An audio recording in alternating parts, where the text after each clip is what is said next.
Now, I've been in Bitcoin now for what, 3 cycles pretty much, give or take. And I know it's pretty obvious, but something has changed.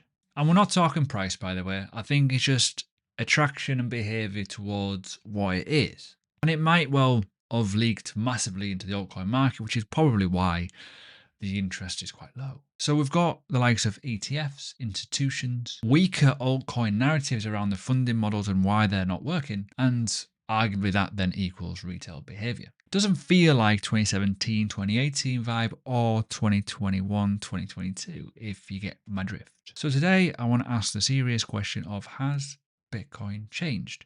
Are we going to get less returns? Now, the reason why I'm kind of explaining this a little bit, and I will go through it in more detail, so do stick around. And if you do like this sort of stuff, please do let me know. And I would like to know in the comments what content you prefer me to do, because I'm kind of at a bit of a crossroads. I've been away for 2 weeks. I went to Tenerife, chilled out for a bit, built a dashboard. I will talk about that in a bit. But yes, ETF inflow is key. Retail institutional ownership is also key. There seems to be a lot of floating around with, oh, big money, whatever. There's also less, as I say, retail mania. The YouTube world is just tech. Slower but stronger moves, you could argue, both up and down and sideways. It's very much stable. And in previous cycles, it was more chaotic. And I think people liked the chaotic autism of cryptocurrency. I think it's changed now. Those explosive pumps, the dominance dropping, the retail moves into the altcoin market, retail piling in and hoping to make money. And we're seeing, weirdly, that behavior with oil. We're seeing it with gold. We're seeing it with all these other assets, not just crypto now. So the behavior's still there. It's just not in our market. Now, the retail side of it will be derived in this as well. The ETF inflow. The only reason being is because it's a simplistic way of doing it. Now, yes, you can look at the data and it's kind of doing okay, realistically, but it is coming back down. I do believe a lot of this is why the price moves. Realistically, if you marry up the data, you'll see the bounties and you'll see the drops. Ethereum is actually the biggest tale here of like why this is important, because when Ethereum did this big squirt to the upside, it really did introduce price action to Ethereum, and we had that little fucking tease that didn't really materialize.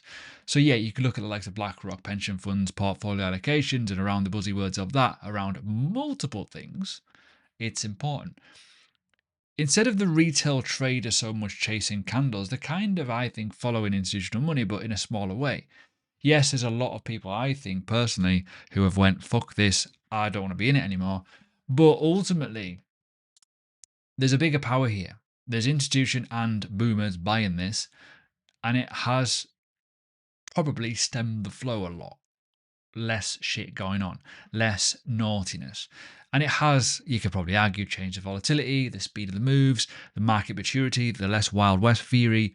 And yeah, it's starting to become a bit more of a macro-ish asset instead of a speculative one. And yes, I do have a second YouTube channel.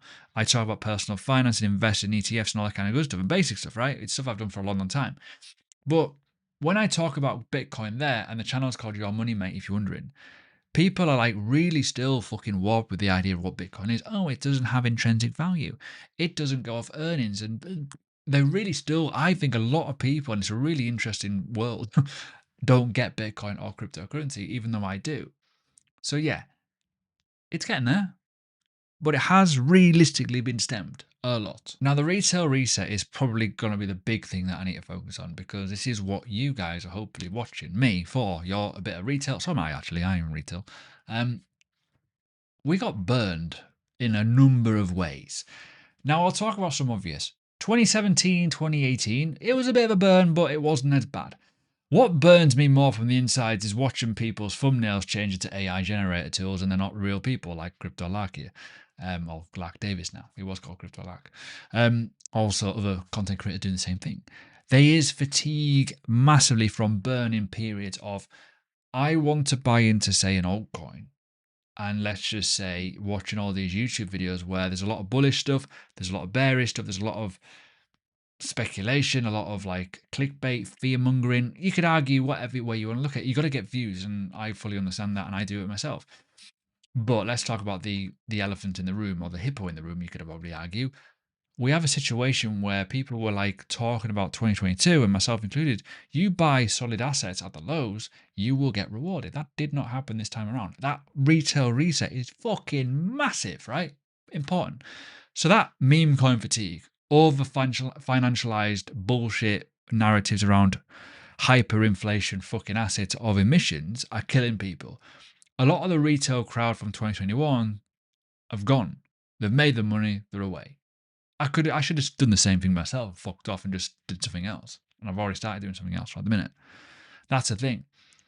This is a market with full exhaustion. There's people, content creators with highly respected followers, like Jason, for example, great example.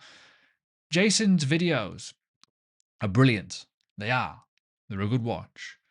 But I know for a fact that his views 6 months ago were probably triple that versus now. That's not because his content's crap. It's because people have went, whatever, I'm gone.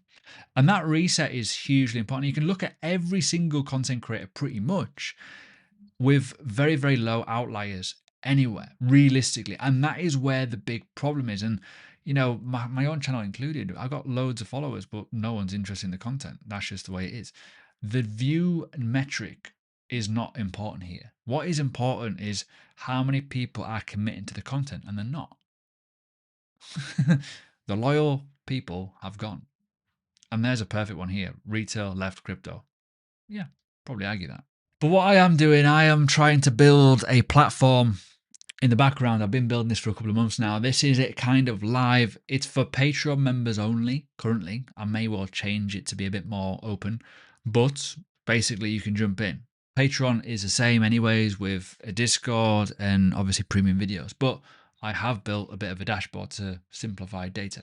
So the one thing that I like to look at is risk on, risk off. Is it bearish, bullish, based off certain metrics? Obviously you got the fear and greed, the dominance and all that kind of stuff. And as you can see, it's not looking great. Most things are looking pretty awful. And this is the thing, even now we've got a little bit of bullish, you could argue, behavior from Bitcoin, but not perfect. It's down for the day, but overall we have had a push to the upside, and we are coming down, but it will give you a little bit of information. So it's still being built. It's not perfect yet. There's still a lot of things that I need to add to this and improve and all that kind of good stuff, but hopefully it helps people.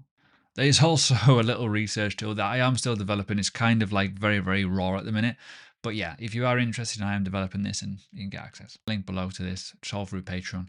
If you are an associate member, you'll get access. So another thing that we need to talk about realistically is diminishing returns. It's a huge topic. There's a bit of maths to this, but you can see very well, I wouldn't say very clearly. Let me just talk about this. Put it in the logarithmic. Hello. We've had a lot of shoots to the upside, but obviously, yes, you can see this early period, much bigger returns.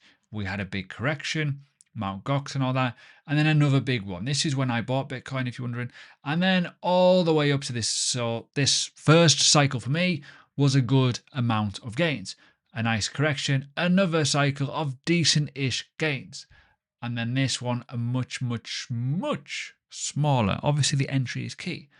But the bigger Bitcoin gets, realistically, the harder it is to produce those insane percentage gains. Because that's the cargo of it, isn't it? Really, it's quite obvious. If something's going to be quite high, it's going to not deliver the same results. It looks mental, but in terms of the mathematical numbers, it's not the same. And when we talk about venture capital and all this bollocks, the thing is, it's going to get harder. It's still strong. It's still good returns versus, say, the traditional markets, but it's nowhere near the same as what it was. If you think of something at $1 and it goes up to 50,000, that's a lot of money, right? It's obviously a lot.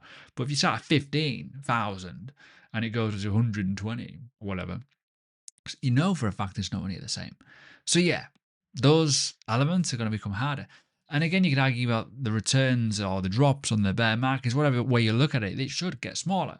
And it is, technically, just not as obvious because the numbers on the right-hand side feel so much bigger. A $30,000 drop now is quite big. But remember, in the previous cycles, it took us so long to get to $30,000 anyways. Another controversial take is obviously what's on the screen is altcoins. Well, the altcoin narrative is a lot weak, and I've openly talked on my Patreon as well that what if some top quality blockchain just go into the stock market and do it that way for funding and build a big blockchain without a token? There's a possibility that probably would happen in the next decade, no my luck. However, AI hype, smart contracts, whatever, real world assets. You get the idea. Where is the narratives for these to do very, very well? That's the thing. They're all like kind of eaten up by their own emissions and inflation. And that's the thing. We could talk about 2017, the ICOs, Ethereum smart contract, 2021, DeFi, metaverse, NFTs. I don't even remember that previous narratives because there wasn't any. It was awful, other than you could argue probably AI for a very, very slim time. But those gains only developed really with likes of Nvidia and even other platforms like Oracle, for example. But nothing really in crypto for a very, very big run. Hardly anything. If anything, 2023 ended, end of 2023, early 2024. That was it.